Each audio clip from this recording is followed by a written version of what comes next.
Hello guys, welcome to our channel maths mania by Altamas. Guys, part 2 जो है class 10th का, उसकी video आ चुकी है। जिन लोगों ने क्लास 10th का पार्ट 1 जो है नहीं देखा है, उसकी लिंक मैं इस वीडियो के डिस्क्रिप्शन में डाल दूंगा। आप प्लीज़ उसे जाके उसे देख लीजिएगा वहाँ पे। तो स्टार्ट करते हैं यहाँ से। पहला question, in a triangle P Q R angle Q is equal to 90 degree if tan p is equal to 1/√3 then find the value of sin p into cos R plus cos p into sine R. जैसा कि हम सभी जानते हैं कि किसी भी right angle triangle में अगर हम देख लें तो यहाँ पे अगर 90 डिग्री होता है तो 90 के जस्ट सामने कौन होता है? हाइपोटेनियस।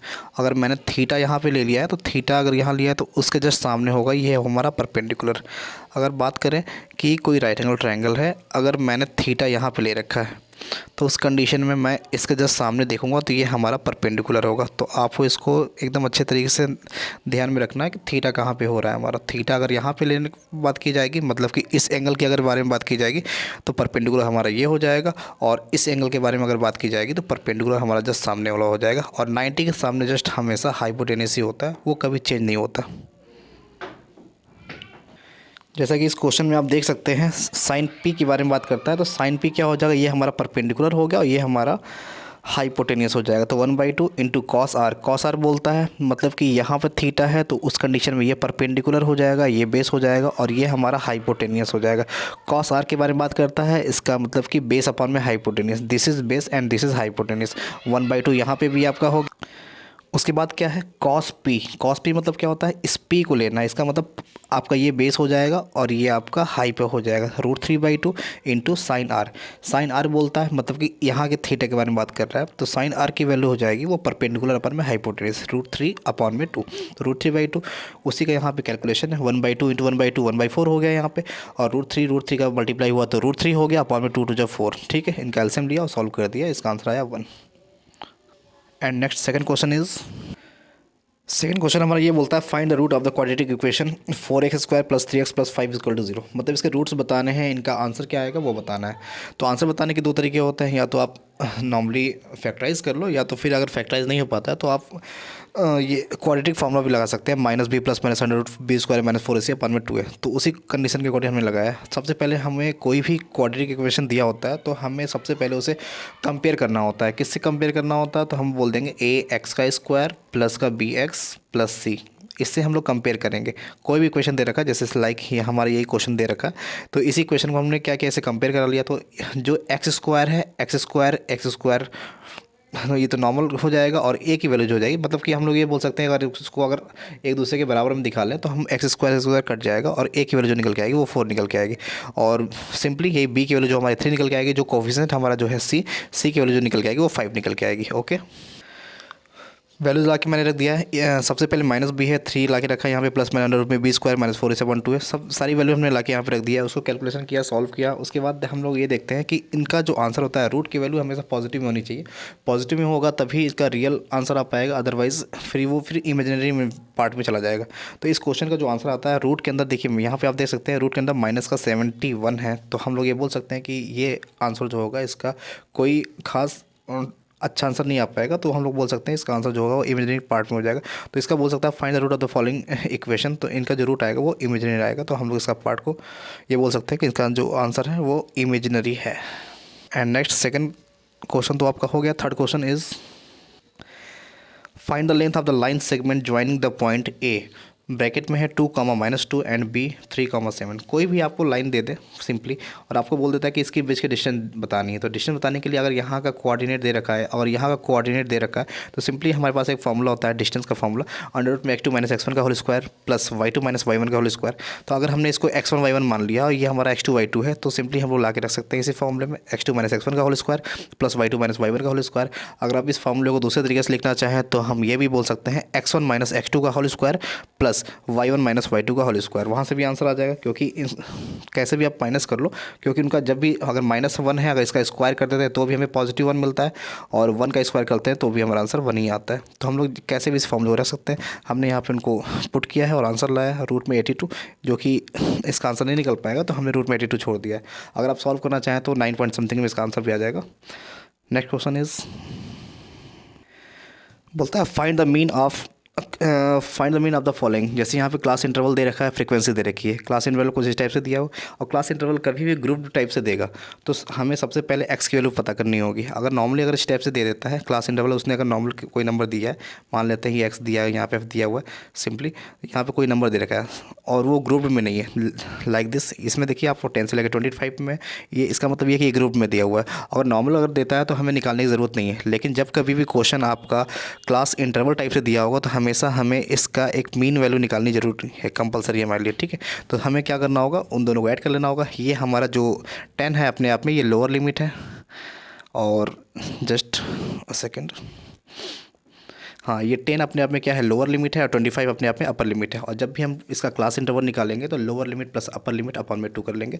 तो 10 + 25 = 35, 35 में जस्ट 2 से डिवाइड कर लेंगे तो आंसर 17.5 आ गया है। वैसे ही हम लोगों ने किया है 25 + 40 और जो आंसर आया है उसमें 2 से डिवाइड करने के बाद ये हमारा आंसर है कुछ, है ना। तो कुछ इसी पार्ट को हमने स्टेप से परफॉर्म किया यहाँ पे, तो ये हमारा एक्स फाइंड होके आ गया, ठीक है। अब यहाँ से फ्रीक्वेंसी क्वेश्चन में खुद गिवन है तो दे रखा है और हमें सबसे पहले निकालना होता है एफ एक्स निकालने के लिए हमें इसका से मल्टीप्लाई कर लेना है तो ये निकल के आएगा, ये एक्स है, ये एफ है, मल्टीप्लाई कर लिया, ये निकल के आ गया। और जितने भी यहाँ पे आंसर आए हैं सबका हमें क्या करना है, क्योंकि हमें मीन का फॉर्मूला हमारे पास दे रखा है कि मीन का फॉर्मूला होता क्या है, तो हम लोग ये जानते हैं मीन का फॉर्मूला क्या होता है। मीन को एक्स बार से हम लोग डिनोट करते हैं। मीन इक्वल टू होता है सिग्मा एफ एक्स अपॉन में सिग्मा एफ, ये मीन का फॉर्मूला होता है। तो सिग्मा का मतलब ही होता है सम, कहीं भी सिग्मा लिखा होगा तो इसका मतलब ही होता है क्या, सम। अब इन सब का हमको सम निकाल लेना होगा। सम निकाला कुछ 1860, फ्रीक्वेंसी का हमने सम निकाल दिया तो यहाँ पे कुछ निकल के आता है 30। बस यहाँ पे लाके हम लोग डिवाइड कर लेंगे, सिग्मा एफ एक्स 1860 अपॉन में सिग्मा एफ, दैट मीन्स 30, 0 से 0 कैंसिल आउट हो जाएगा, 3 6 18, 3 2 6, दैट मीन्स आंसर जो हमारा होगा वो होगा 62। 62 is the final answer. Next question is, question बोलता है if a copper rod whose diameter is 1 centimetre and length is 8 centimetre is melted and recast into another rod whose length is 18 centimetre then find the width of the rod. मतलब ये बोलता है कि कोई हमारे पास पहले से एक रॉड है, उस रॉड को आपको मेल्ट करना है। और हमेशा इस बात को याद रखिएगा, इन केस ऑफ मेल्ट के केस में हमेशा इस बात को याद रखनी है कि जो हमारा वॉल्यूम होगा पहले का सब्सटेंस और वॉल्यूम होगा जो बनाने के बाद आपने कुछ भी बनाया है उसका, वो हमेशा वॉल्यूम बराबर होगा। दैट मीन्स अगर मैं ये बोल दूँ कि मेरे पास कोई भी एक चीज़ है, सपोज करो मेरे पास एक क्यूब है, इस क्यूब को मैंने क्या किया, मेल्ट किया और मेल्ट करने के बाद मैंने एक स्फीयर बना दिया है, ठीक है। तो जो इनका वॉल्यूम होगा वही इनका वॉल्यूम होगा, आपस में दोनों वॉल्यूम आपस में बराबर हो जाएंगे। मेल्ट करने के बाद इनका वॉल्यूम ही सेम होगा, बाकी इनका TSA CSA जो भी टर्म होगा वो सारे के सारे चेंज हो सकते हैं, लेकिन वॉल्यूम कभी चेंज नहीं होगा। क्यों? क्योंकि सब्सटेंस एक ही था। मान लो जो भी चीज़ आपने लिया था, जिस भी मेटल से आपने इसको बनाया था, उसी मेटल को अगर आपने रिकास्ट किया है कुछ दूसरे फॉर्म में, तो हम लोग ये बोल सकते हैं कि हमेशा उसका वॉल्यूम बराबर होगा। इस कंसेप्ट को हमेशा याद रखिएगा in case of melt. Okay, तो वही चीज़ है हमारे पास एक रॉड दे रखी है, उस रॉड को क्या करना है, मेल्ट करना है। तो रॉड का मतलब ये पहले जो दिया था इसका वॉल्यूम और जो हमको लास्ट में बनाना है उसका वॉल्यूम आपस में क्या होगा, दोनों के दोनों बराबर होंगे। तो हमने इसको मान लिया है, इसके लिए रेडियस के लिए हमने मार दिया R1 और इसका जो हाइट होगा या लेंथ को ही हम लोग हाइट बोलते हैं, अगर इसको हम लोग ऐसे खड़ा करके ऐसे लगा दें तो ये अपने आप में हाइट का काम कर जाएगा, ठीक है। ऐसे लगा देते हैं तो इसका जो लेंथ है, लेंथ को हम लोग हाइट के नाम से भी जान सकते हैं। तो पाई से देखो, पाई से पाई आपका कैंसिल हो गया हमारा, और इसके रेडियस को R1 मान लिया है और इसके रेडियस को R2 मान लिया है। इसके लेंथ को L1 या H1 मान सकते हैं और इसके लेंथ को L2 या H2 हम लोग मान सकते हैं। ओके गाइज, यहाँ पाई से पाई कैंसिल हो गया, दैट मीन्स R2 स्क्वायर की जो वैल्यू आई है वो आई है 1/9। तो R2 की वैल्यू क्या हो जाएगी, रूट में 1/9। उसका मतलब है कि 1/3 हमारा बाहर निकल के आ गया और 1/3 अपने आप में रेडियस आया है। अभी हमें तार की मोटाई निकालनी है, थिकनेस, हमें वायर की थिकनेस पता करनी है। सपोज़ कीजिए ये आपके पास वायर है, इसकी थिकनेस क्या होगी, तो हम लोग बोल सकते हैं जो यहाँ से यहाँ तक ये मोटा है यही तो आपकी थिकनेस है, और ये जो है अपने आप में डायमीटर काम करता है। तो हमारी फ़िलहाल इस क्वेश्चन में अभी हमने यहाँ पे रेडियस लाया, ये रेडियस है और थिकनेस पूछा हुआ है, तो थिकनेस निकालने के लिए मतलब डायमीटर निकालना पड़ेगा। और डायमीटर इक्वल टू होता है 2 × रेडियस, 2 × रेडियस ये होता है। तो हमने 2 से सिंपली इसमें मल्टीप्लाई करा दिया, जो हमारा फाइनल आंसर आया वो ये अप्रॉक्सीमेशन में हम इसको आंसर को दे सकते हैं। नेक्स्ट क्वेश्चन इज, क्वेश्चन बोलता है do the equation x + 2y - 4 = 0 and 2x + 4y - 12 = 0 represent 2 rail lines, explain this line express this by geometrical method, मतलब इसको ज्योमेट्रिकल मेथड के अकॉर्डिंग बताना है। रेल लाइंस के बारे में बोल रहा है और हम लोग इस बात को हमेशा जानते हैं कि रेल लाइंस होती क्या है। Rail line that means parallel line, अगर दो लाइनें आपस में पैरेलल हैं तो उसको ही हम लोग बोलते हैं रेल लाइंस, ठीक है। और हमको एक कंसेप्ट जरूर पता है कि जब दो लाइनें एक दूसरे के पैरेलल होती है तो कुछ इस फॉर्म में होती है, A1/A2 equal to B1/B2 does not equal to C1/C2। अगर हम लोग देख लेते हैं ये दोनों इक्वेशन क्या फुलफिल कर रहा है इस टर्म को, अगर ये करता है तो ऑटोमेटिक ये पैरेलल लाइन होगा, अदरवाइज ये पैरेलल लाइन नहीं हो सकता, ठीक है। तो हमने यहाँ पे सिंपली कंपेयर करा लिया। अब वहाँ पे इससे पहले जो हमने क्वेश्चन किया था वहाँ पे हमने कंपेयर कराया था AX plus BY plus C equal to 0, लेकिन यहाँ पे हमारे पास दो दो इक्वेशन दे रखे हैं तो इसीलिए हम लोग एक को A1 मान लेते हैं, B को B1 मान लेते हैं, इस टाइप से C को C1 मान लेते हैं। तो हमने यहाँ पे मान लिया यहाँ पे भी और यहाँ पे भी। तो उस कंडीशन में हम लोग देख सकते हैं A1 की वैल्यू दे रखी है, B1 की वैल्यू भी निकल के आ गया, C1 की वैल्यू निकल के आ गया। उस सारे वैल्यूज़ को हम लोग यहाँ पुटअप कराते हैं। पुटअप कराने के बाद हम लोग यहाँ पे देख सकते हैं कि आंसर एकदम सेम सेटिस्फाई कर जा रहा है इस मेथड पे। तो हम लोग बोल सकते हैं हैंस इट इज़ वेरीफाइड, या ये भी बोल सकते हैं कि हाँ ये लाइनें पैरेलल हैं। इस केस में दो और कंसेप्ट चलते हैं, जैसे मैं आपको यहाँ बताना चाहूँगा। जब दो लाइनें एक दूसरे के कोइंसिडेंट लाइन होती हैं या इन्फिनिटली मैनी सॉल्यूशन जिनके आते हैं, उनके लिए हम लोग ये बोल सकते हैं कि यहाँ पे होता है A1/A2 equal to B1/B2 equal to C1/C2। इस कंसेप्ट को वो फॉलो करेगा। फिलहाल इस क्वेश्चन में ऐसा नहीं पूछ रहा है, मैं इसको एक्स्ट्रा बता रहा हूँ। और एक और टर्म बन गया था हमारा A1/A2 equal to does not equal to B1/B2 A1/A2 does not equal to B1/2। ये लाइनें तब परफॉर्म हो पाएगा जब दो लाइनें एक दूसरे को इंटरसेक्ट करती हैं, मतलब कट करती हैं। लाइक इस टाइप से अगर कोई लाइनें हैं जो एक दूसरे को इंटरसेक्ट कर रही है तो उनका जो फॉर्मेशन होगा हमेशा इस टाइप से होगा। इस इक्वेशन को वो फॉलो कर रहा होगा। ओके गाइज, नेक्स्ट क्वेश्चन बोलता है the ratio of income of two person is 9:7 and ratio of their expenditure is 4:3। If each of them save 2000 rupees per month then find their monthly income. Guys यहाँ पे question में बोल रखा है कि दो बंदे हैं, दो लोग क्या करते हैं 9:7 के रेशियो में वो लोग क्या करते हैं, अर्न करते हैं, पैसे को कमाते हैं, और उनका जो खर्च है एक्सपेंडिचर जो है वो क्या है 4:3 के फॉर्म में। अगर दोनों ही लोग 2000 रुपये पर मंथ बचा लेते हैं तो उन दोनों लोगों की मंथली इनकम क्या है उसको आपको निकालना है। तो मैंने यहाँ पे सिंपली सॉल्व किया है। मान लेते हैं इनका इनकम, और एक ये फार्मूला जनरल सा होता है, सब लोग याद रखेंगे, income minus expenditure is equal to saving, ठीक है। सपोज़ कर लीजिए आप 10 रुपये कमाते हैं और 8 रुपये उसमें से खर्च कर लेते हैं, तो बचाते कितना है 2 रुपये। तो वही मैंने बोल दिया कि आपका इनकम 10 रुपये होगा, एक्सपेंडिचर 8 रुपये होगा, और जो सेविंग होगी आपकी वो जो क्या होगी 2 रुपये होगी। तो उसी कंसेप्ट को हम लोग यहाँ पे भी फॉलो करा रहे हैं। फर्स्ट पर्सन कितना कमाता है 9, और हम लोग यहाँ पे मान लेते हैं कि जो इनकी सेविंग होगी, इनकम होगी, इनकम को हम लोग एक्स से मान लेते हैं और एक्सपेंडिचर को हम लोग यहाँ पे वाई से ले लेते हैं। इसका मतलब होता है खर्च, और ये आपका क्या है अर्न है, जो आपने कमाया है वो। तो उस कंडीशन में यहाँ पे एक फॉर्मूला निकल के आ सकता है 9x minus 7y is equal to, और बोलता क्या है 2000 पर मंथ ये लोग बचा लेते हैं। तो पहले पर्सन के लिए ये हो गया हमारा 9x minus 7y is equal to 2000, और दूसरे पर्सन के लिए हो जाएगा 4x minus 3y is equal to 2000, ठीक है। और साइमल्टेनियस लीनियर इक्वेशन आप सभी ने पढ़ा होगा, उससे हम लोग सॉल्व कर लेते हैं। सॉल्व करने के बाद हमने x को कट कर लिया, यहाँ पे y की वैल्यू यहाँ पे हमारी 1000 आती है, y की वैल्यू लाके हमने पुटअप कर दिया x वाले में, और x की वैल्यू कुछ निकल के आती है यहाँ पे 8000, ठीक है। तो और हमको यहाँ पे क्वेश्चन में पूछ रखा है कि दोनों की इनकम क्या है। एक्चुअल में इनकम तो यहाँ 9x है और एक इनकम यहाँ 9x है, और अगर इसको मैं b मान लेता हूँ तो b की इनकम यहाँ पे 4x है। तो 9x x की वैल्यू यहाँ पे क्या आ रही है 8000 लाके यहाँ पे मल्टीप्लाई करा दीजिए। तो 9 8 जो 72, मतलब कि जो फर्स्ट पर्सन है वो 72,000 पर मंथ कमाता होगा, और जो सेकंड पर्सन है 4x वाला, तो मतलब 4 × 8000 दैट मीन्स 32,000 पर मंथ कमाता होगा, ठीक है। अगर आप इस क्वेश्चन को चेक करना चाहें तो चेक भी कर सकते हैं। पहले की इनकम आई है 72,000, मतलब 9x की वैल्यू 72,000 आ चुकी है, और यहाँ पे 7y है, 7y की वैल्यू अभी हमने 10,000 निकाला था।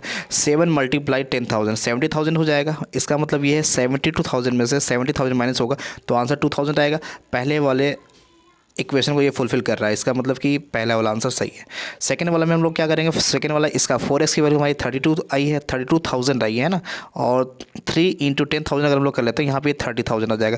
That means 32,000 minus 30,000 is equal to 2000, मतलब कि दूसरे भी इक्वेशन को ये फुलफिल कर रहा है, दोनों ही इक्वेशन फुलफिल कर रहा है। इसका मतलब कि हमारा आंसर जो है वो सही है। दैट मीन्स ये जो है ए पर्सन है, या पहला जो पर्सन है वो 72,000 पर मंथ कमाता है, और सेकंड जो पर्सन है वो 32,000 पर मंथ कमाता है।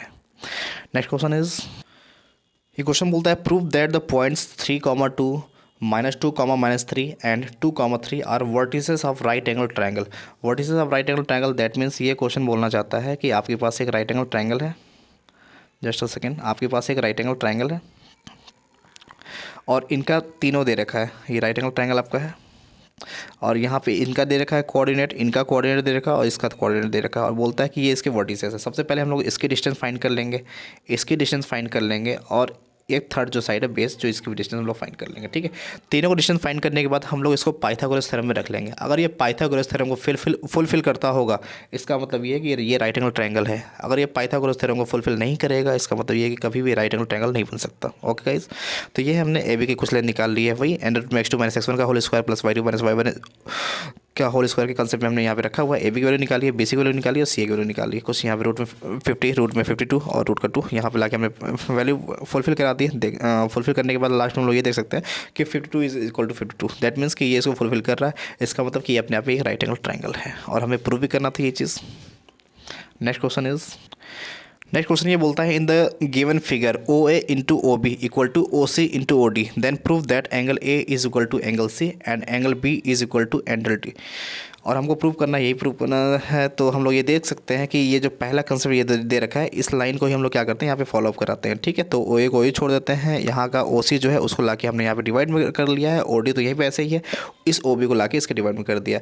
और हमको ये कंसेप्ट जरूर पता है कि हमारे पास कोई एक ट्रायंगल है, अगर इसका मिड ये है, इसका मिड ये है, अगर ये बना हुआ है, मान लेते हैं ये ए है, ये बी हो गया और ये सी है, this is D and E. तो सिमिलरिटी ऑफ ट्रायंगल ये बोलता है कि ए डी अपॉन में D B is equal to A E upon में ई सी, ये पहला कंसेप्ट बोलता है।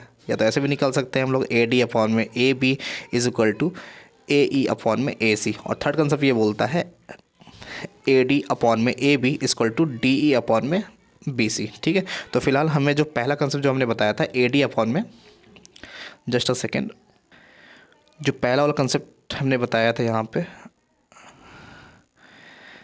ए बी सी और ये डी है और ये ई है, तो इस कंसेप्ट को हम लोग यहाँ पे फुलफिल करते हैं। ओके गाइस, तो यहाँ पे इन दोनों ट्रायंगल को हमने ले लिया है, एक इस ट्रायंगल को ले लिया, एक इस ट्रायंगल को ले लिया, ठीक है। तो triangle A O D and C O B, O A upon में O C equal to O B upon O D, ये तो उस टर्म को फुलफिल भी कर रहा है। और हम लोग ये देख भी सकते हैं कि ये एंगल आपस में बराबर है, वर्टिकली अपोजिट से।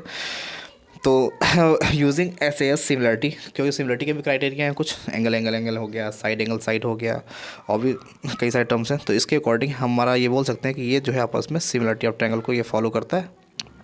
दैट मीन्स अगर ये दोनों ट्रायंगल आपस में सिमिलर हो गए तो इसका मतलब ये है कि एंगल ए जो है एंगल सी के बराबर हो जाएगा और एंगल बी जो है एंगल डी के बराबर हो जाएगा, जो कि मैंने यहाँ पर दिखा रखा है। And the next question is, the angle of elevation of the top of a 10 meter high building from a point P on a ground is 30 degree. मतलब ये बोलता है कि किसी ग्राउंड पे कोई एक पॉइंट P है, उससे वहाँ से क्या है, एक 30 मीटर ऊंची बिल्डिंग बनी हुई है और वहाँ से एंगल ऑफ एलिवेशन जो दे रखा है यहाँ पे, इनका एंगल ऑफ एलिवेशन जो है वो 30 डिग्री है। मतलब कि एंगल ऑफ एलिवेशन मतलब यहाँ का जो वैल्यू दे रखा है वो 30 डिग्री दे रखा है और इनका जो ऊँचाई, सॉरी ये 10 मीटर का है, ये 10 मीटर की इनकी ऊँचाई है। उसके बाद ये बोल रखा है कि there is a flag on the top of the building, मतलब कि इस बिल्डिंग के टॉप में यहाँ पे क्या है, एक फ्लैग लगा हुआ है, ठीक है, जो कि यहाँ पे इस फिगर के अकॉर्डिंग आप देख पा रहे हैं, यहाँ पे फ्लैग लगा हुआ है। और इसी पॉइंट से जब इनको देखा जाता है तो यहाँ से टोटल जो कंप्लीट है वो एंगल ऑफ एलिवेशन हो जाता है वो 45 डिग्री। तो बोल रखा है कि फाइंड द लेंथ या हाइट ऑफ द फ्लैग, इस फ्लैग की हाइट क्या होगी। तो सिंपली हम लोग ये बोल सकते हैं, अगर मैं इस ट्रायंगल के बारे में बात करूँ, छोटे ट्रायंगल के बारे में बात करूँ, ट्रायंगल ए पी बी के बारे में बात करूँ, तो 10 30 के केस में लोग लेके जा सकते हैं, ये परपेंडिकुलर हो जाएगा, ये बेस हो जाएगा। तो क्या हो गया, 10 अपॉन में एक्स, 10 30 की वैल्यू होती है 1/√3, तो 1/√3 is equal to 10/x, then X की वैल्यू जो हो जाएगी क्रॉस मल्टीप्लाई करने के बाद 10√3। और हम लोग एक बार पूरा ट्रायंगल को ले लेंगे, ठीक है, ट्रायंगल सी ए पी है ना, ये पूरा का पूरा जो ट्रायंगल है सी ए पी पूरे को हम लोग ले लिए। तो 1045 degree equal to A C upon A P, that means ये पूरा का पूरा परपेंडिकुलर हो जाएगा, ये नीचे वाला पूरा का पूरा आपका बेस हो जाएगा। और 1045 की डिग्री होती है, वैल्यू होती है 1। और यहाँ पे हम लोग देख सकते हैं this 10 and this is h, तो 10 + h अपॉन में x, और ये x यहाँ पे क्रॉस मल्टीप्लाई होकर यहाँ पे चला गया, इज इक्वल टू 10 + h। और x की वैल्यू जस्ट इक्वेशन फर्स्ट हमें ये पता है कि x की वैल्यू 10√3 होता है, तो यहाँ पे x की वैल्यू हमने यहाँ पे 10√3 रख दिया, यहाँ पे इक्वल टू 10 + h, और x की वैल्यू जो हो जाएगी इस टर्म को ला के इधर माइनस कर दिया, ठीक है, माइनस कर दिया यहाँ पे। अगर आप चाहो तो इतना सॉरी, यहाँ पे मैं मीटर लिखना भूल गया हूँ, तो आपको यहाँ पे मीटर लिख लेना है, ठीक है। ये इसकी हाइट होगी इतनी मीटर में। अगर आप चाहो तो यहाँ पे √3 की वैल्यू भी पुट कर सकते हैं, अदरवाइज आंसर छोड़ देंगे इसका। And the next question is, question बोलता है find the area of a sector whose angle is 30 degree of a circle whose radius is 4 centimetre, also find the area of corresponding major sector. मतलब कि ये कि आपको एक बोलता है, सबसे पहले एक सेक्टर ले लीजिए आप। सपोज कीजिए सेक्टर होता है क्या है, सेक्टर किसी भी सर्कल के सेंटर से जो पार्ट होता है, सर्कमफ्रेंस को अगर टच कर रहा है तो वही आपका सेक्टर होता है। मान लेता हूँ मैं, आप लोग अक्सर रेस्टोरेंट वगैरह में जाते रहते हैं, पिज़्ज़ा वगैरह खाते होंगे, तो आप देखते होंगे पिज़्ज़ा का एक स्लाइस आपने यहाँ से काटा और काट के निकाल लिया। तो काट के तो निकालते हैं हम लोग, लेकिन एक्चुअल लाइफ में वो क्या होता है, वो एक सेक्टर का पार्ट होता है, ठीक है। वो एक सेक्टर का पार्ट होता है अगर पिज़्ज़ा आपका सर्कुलर फॉर्म का है तो, ठीक है। वो एक पिज़्ज़ा का जो स्लाइस है वो अपने आप में सेक्टर का काम करता है, ठीक है। तो इस क्वेश्चन में हम लोग देख सकते हैं यहाँ पे 30 डिग्री दे रखा है, और हमको ये बात पता है कि सेक्टर का फॉर्मूला होता है क्या, area of sector is equal to pi R square theta upon में 360 डिग्री, ठीक है। और यहाँ पे थीटा की वैल्यू 30 डिग्री दे रखा है, पाई की वैल्यू 3.14 इंटू 4 इंटू 30 अपॉन में 360। इसको मैंने सॉल्व कर लिया तो कुछ निकल के आया 4.19 सेंटीमीटर स्क्वायर, जो कि ये एरिया ऑफ सेक्टर है। मैंने इतने का ही एरिया निकाला है। अभी आपके पास, क्योंकि इस क्वेश्चन में दो बातें बोल रखी हैं, एक तो आपको माइनर निकाल लेना है और दूसरा क्या करना है, मेज़र निकालना है। तो माइनर का तो हमने निकाल लिया, और मेज़र कैसे निकालेंगे, तो हम सिंपली बोल सकते हैं कि पूरे इस सर्कल में से अगर मैं इस पार्ट को, माइनर सेक्टर को अगर मैं गायब कर दूंगा, तो जो बचा हुआ पार्ट आएगा वो ही मेजर पार्ट होगा, है ना। यही आपका जो पार्ट है, यही आपका मेजर पार्ट है बचा हुआ। तो सिंपली हमने माइनस कर लिया, एरिया ऑफ सर्कल में से एरिया ऑफ माइनर सर्कल को हमने माइनस कर लिया। और एरिया ऑफ सर्कल क्या होता है, पाई आर स्क्वायर। पाई की वैल्यू मैंने 3.14 रख ली है, इंटू आर का स्क्वायर 4 इंटू 4। आंसर कुछ आया 50.24 माइनस 4.19, और आंसर जो माइनस करने के बाद जो आंसर आएगा वही क्या होगा, मेजर सर्कल का एरिया होगा, ठीक है। अगर आप चाहें तो ये मेजर सर्कल और माइनर सर्कल दोनों को उठा के ऐड कर लेंगे, तो एरिया ऑफ स्क्वायर भी निकल के, सॉरी, एरिया ऑफ सर्कल भी निकल के आ जाएगा। ओके गाइज,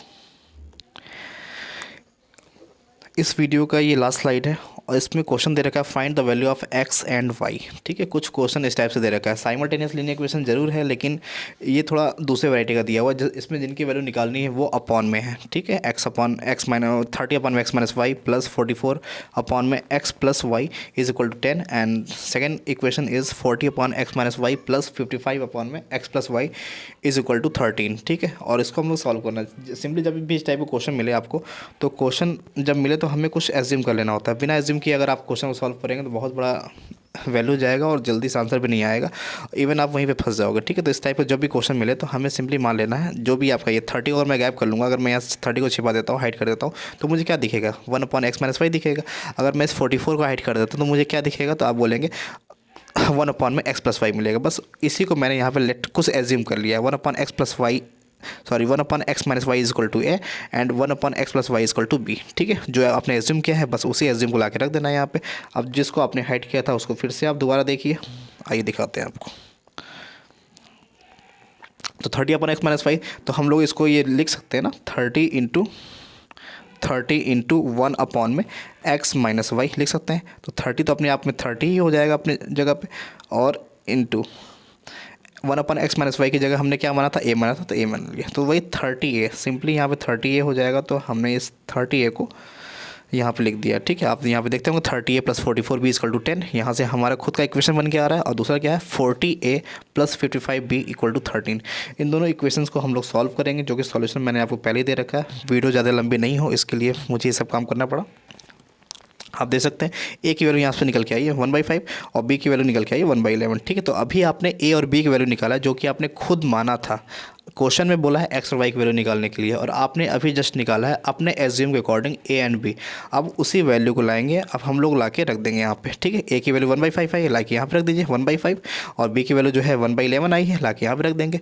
तो रखने के बाद आपको कुछ ये मिलता है, यहाँ से एक इक्वेशन ये तैयार हो गया आता है, और दूसरा इक्वेशन आपका ये तैयार हो गया आता है, ठीक है। बस फाइनली इन्हीं दोनों इक्वेशन को सॉल्व कर देंगे, क्योंकि इन्हीं दोनों में हमको एक्स और वाई नजर आता है। सॉल्व किया, सिंपली ऐड कर दे दोनों इक्वेशन को, वाई से y plus 5 minus y cancel हो गया, 11 प्लस 5 16, देन एक्स की वैल्यू 8 निकल के आ गई, और एक्स की वैल्यू लाके उसी इक्वेशन में रख दिया, थर्ड या फोर्थ किसी में भी आप रख सकते हैं लाके, तो वाई की वैल्यू निकल के आ गई। तो फाइनली इस क्वेश्चन में एक्स की वैल्यू 8 आएगी और वाई की वैल्यू 3 आएगी। Okay guys, thank you.